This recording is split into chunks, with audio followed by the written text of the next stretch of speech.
If I was able to achieve the things that I dream about, our kids would be able to go to school, learn their language, be taught by native teachers, and have all those people leading a different type of learning environment that isn't just putting culture into a scope and sequence curriculum.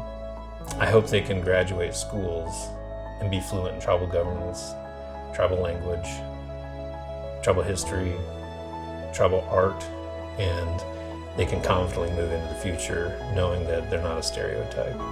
That's what I hope happens eventually for future generations.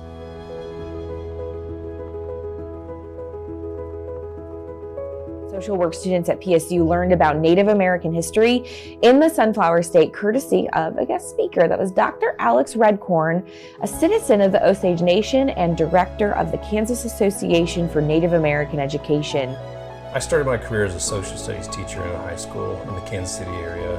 I started to realize that my professional life and my personal life of being connected to the Osage community and the Osage Nation, they were disconnected. American Indians, like me, a lot of American Indians are from multiracial families. Can be named, raised in ceremonies, but then all of a sudden I got kids teasing me. They're like, "You're not really Indian." So I started doing advocacy work for Indigenous education and directing all my studies and energy towards studying and really coming to understand Indigenous versions of education. A lot of times American Indians, we have our core learning system, and that system works. So Alex is the executive director for NEA. It was an organization that was revived from years of being active. As we formed NEA and we built those relationships and we started connecting people across institutions, we started to recognize we have this issue with how American Indians are represented in Kansas classrooms. The state's Department of Education board wants change. The first recommends schools with American Indian-themed mascots and imagery remove them immediately. 87% of social studies standards across the United States about American Indians are situated in the pre-1900 context. I had somebody one time say, "Oh, I thought the Osage were extinct." They didn't learn about American Indians as contemporary people in the present. They didn't learn about them as doctors and lawyers or chemists, and so they don't know how to situate that. That's a learning systems problem.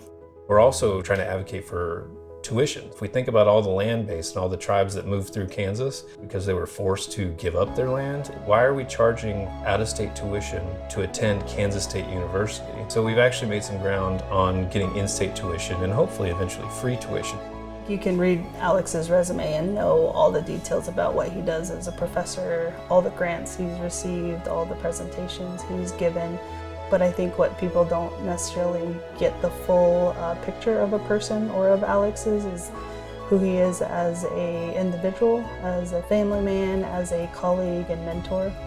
How you lead in Indigenous education is everything's personal. It's all about relationships and how you build those relationships. And people leading those systems are often in a position of learning. So the more you can help them understand and learn by speaking your truth, the more likely they are to actually start modifying the norms in their system to help tribes reach their goals for culture and language revitalization.